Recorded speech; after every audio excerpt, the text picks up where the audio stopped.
Halo teman-teman, kembali lagi di vlog kami. Semoga kalian sehat-sehat saja. Ya, Tema hari ini adalah bagaimana caranya orang Indonesia bisa datang ke Jerman. Kami memang punya banyak teman Indonesia di Jerman dan ceritanya mereka datang ke sini memang sangat berbeda. Dan ya kami cuma ingin menjelaskan tentang berbagai cara, ada beberapa cara bagaimana orang Indonesia itu bisa datang ke Jerman.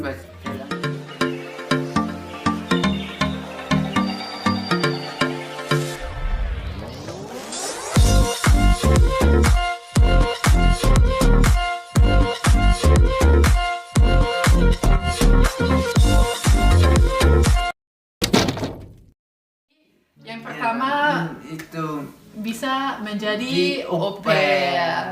Lah itu biasanya orang yang mungkin sudah bisa bahasa Jerman sedikit ya udah pernah belajar bahasa Jerman. juga. Dan biasanya orang yang masih lumayan muda kayak 20-an gitu bisa datang ke Jerman untuk menjadi au pair dan hidup dengan keluarga Jerman, merawat anak-anak Jerman. Teman kami juga punya teman yang dulu pernah menjadi au pair. Dan yang enak kalau jadi au pair kan itu dibiayai. Tiket pesawat udah dibiayai, nanti dapat uang per bulan. Sama pemberi pekerjaan atau bos. Kerja di rumah gitu sama anak-anak dan juga bisa mengikuti kursus bahasa. Itu bisa setengah tahun, 1 tahun. Itu lumayan untuk pertama kali datang ke Jerman dan belajar bahasa Jerman. Mengawali perjalanannya. Ya itu. Itu mungkin lumayan menjadi opsi. Tapi itu bisa untuk cewek dan cowok pun Ya bisa. untungnya gitulah, kalau orang yang sudah pernah ke Jerman pasti ya untuk apa-apa ke Jerman ya Lebih gampang. lebih mudah. Nah, terus cara kedua adalah ya ini kuliah.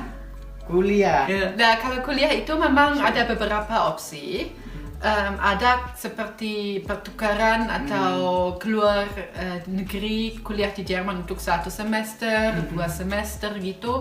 Hanya sebentar, tapi juga bisa mungkin S1-nya semuanya bisa di Jerman atau S2-nya semuanya di Jerman. Lah, kalau untuk sementara ke Jerman saja itu mungkin syarat-syaratnya lebih sedikit kalau bayar sendiri, tapi pastinya juga lebih mahal. Kalau semuanya di Jerman ya, satunya di Jerman, kadang-kadang harus ikut Studienkolleg dulu untuk 1 tahun untuk kayak persiapan kuliah di Jerman. Lebih gampang kayaknya kalau mau S2-nya di Jerman karena gak perlu Studienkolleg gitu dan kalau program S2 juga ada lebih banyak yang dalam bahasa Inggris. Terus Kenapa? ya saya mau tanya itu apakah benar kalau di Jerman itu kuliah gratis? Terus bebas pajak?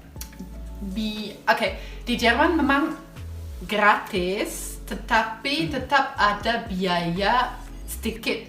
Tapi itu tidak untuk kuliah, tapi untuk pelayanan lainnya. Tergantung universitas, mungkin bisa bayar sampai 5 juta per semester ya, setengah tahun. Jadi biasanya nggak di atas 10 juta per tahun. Biasanya lebih rendah, bisa lebih rendah.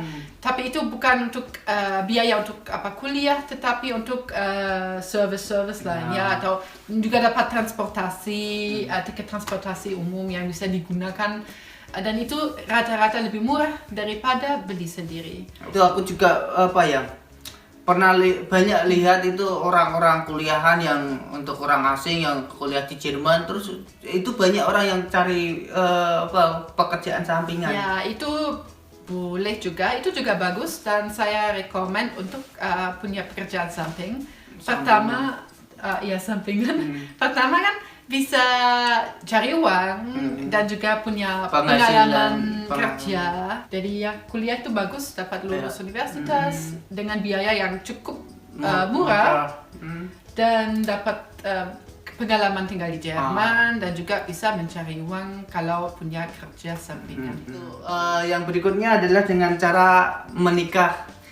orang Jerman. Ini ahlinya. Ya itu kalau diceritakan saat ini ya mungkin panjang banget ya, mungkin Enggak, cuman disingkat aja. Ya itu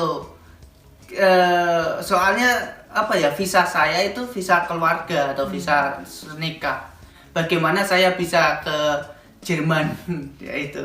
Ya, tapi kalau visa kamu sekarang semuanya kan Visa kan? keluarga. Ya sekarang bisa untuk cari kerja, untuk visa apa ya? Tinggal tetap kayak gitu. Ya, tapi itu yang enak kalau keluarga, karena itu nggak hanya untuk tinggal di sini, tetapi juga ya bolehlah ngapain di Jerman, kayak gitu. Ya, itu yang enak kalau visa keluarga. Kalau visa untuk kuliah kan bisa punya kerja sampingan saja, tapi kalau mau kerja saja kan ya, nggak bisa. Dengan visa keluarga semuanya bisa kerja sepuas-puasnya ya. Ya dimanapun, selama itu masih daerah Jerman. Ya Eropa pun kalau kami ke negara lain ya Eropa, bisa okay. Nggak apa-apa gitu. Oke, berikutnya menjadi sukarelawan. ya, lah aku dulu ke Indonesia menjadi sukarelawan, tetapi program yang saya mengikuti itu sebenarnya juga ada opsi untuk sukarelawan dari Indonesia datang ke Jerman. Contohnya kan kalau kalian sukarelawan di Indonesia dengan organisasi yang ada hubungan dengan program itu program weltwärts dari BMZ. Kayak gitu. Itu Kementerian Jerman. Soalnya saya ada tuh adik dari teman saya yang Nelly. Itu dia dapat program sukarelawan menjadi staf di kantor apa gitu. Ya, ada kayak program seperti itu. Lah itu dari organisasi Indonesia yang ada hubungan dengan program itu. Tapi ya kalau kalian kayak anggota organisasi sukarelawan seperti itu bisa melamar untuk yaitu menjadi sukarelawan di Jerman. Bagus karena juga biasanya dibiayai, nggak banyak banget tapi nggak harus keluar uang banyak gitu.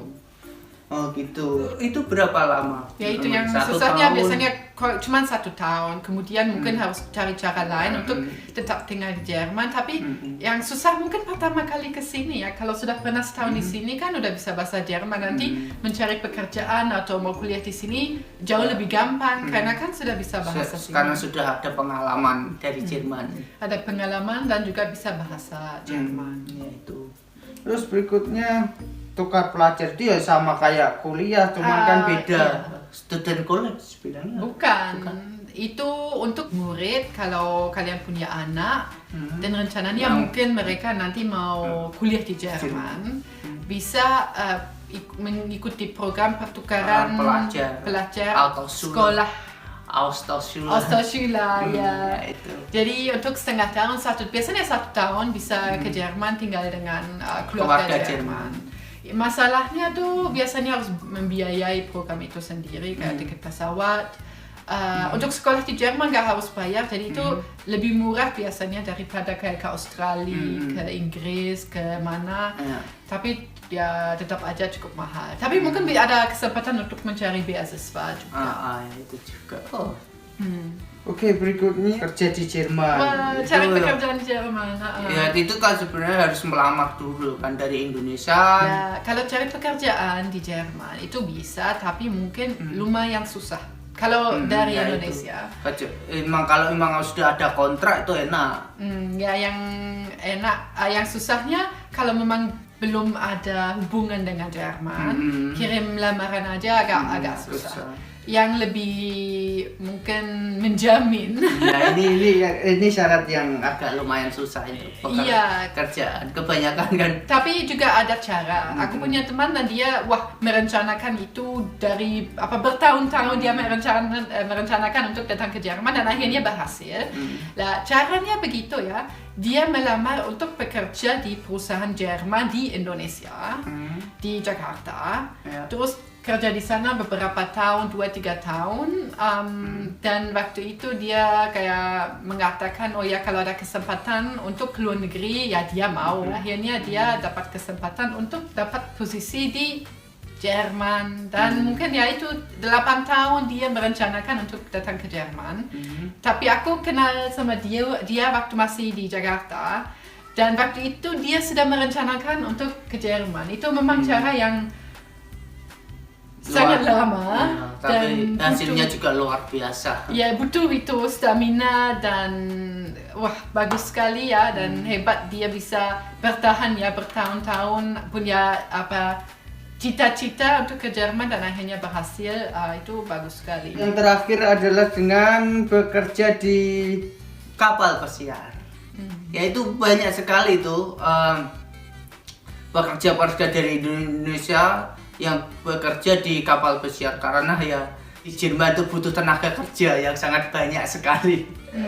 Itu waktu terakhir tahun kemarin kita pernah itu liburan di kapal pesiar, terus pekerjanya itu saya tidak nyangka sekali ternyata banyak sekali orang Indonesia. Ya. Oh. Di atas 50%. Terus aku bilang waktu pertama kali ke sana kan ada ya kayak pekerja itu. Saya tanya, "Do you speak English? Do you speak Indonesia?" "Yes, I'm from Indonesia." "Oh, Indonesia dari mana, Mas?" "Dari Bali." Pekerjaan itu juga lumayan berat sebenarnya. Ya itu memang. Aku pernah tanya-tanya waktu di kapal pesiar itu kerjanya gimana. Harinya itu ya kayak hari-hari biasa, hari kerja gitu. Istirahat itu nanti setelah itu istirahat berapa jam mungkin 3 sampai 5 jam mungkin kalau nggak salah. Terus siang malam itu harus siap.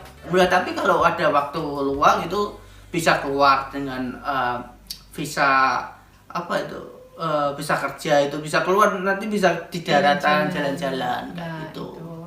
Dan juga bisa belajar bahasa Jerman juga. Terus ada itu juga di program kapal besar itu ada program belajar bahasa Jerman. Terus enaknya itu kalau yang mau mengikuti belajar bahasa Jerman dapat uang.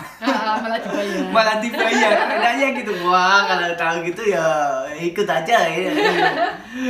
Tapi ya kebanyakan ada yang memilih untuk istirahat karena kan pasti itu kan capek bekerja di kapal pesiar terus berkomunikasi dengan orang Jerman terus harus melakukan menunjukkan kesopanan dalam berkomunikasi juga. Jadi ya berat ya mungkin ya kemungkinan akan menghasilkan hasil yang memuaskan lah dengan bisa berbahasa Inggris terus berbahasa Jerman juga terus dibayar lagi ya itu juga. Ya udah kayaknya itu semuanya ya. Mungkin ada cara lain yang belum kami tahu. Kalau kalian punya ide atau cara lain, komen aja. Komen saja di kolom komentar. Dan mudah-mudahan ini bermanfaat untuk kalian. Kami menjelaskan kayak cara-cara bagaimana bisa datang ke Jerman dan mungkin positifnya, negatifnya, susahnya, apa untungnya. Terima kasih banyak udah nonton. Jangan lupa like, komen, dan subscribe. Dan sampai jumpa di vlog berikutnya. Dadah. Subscribe itu gratis.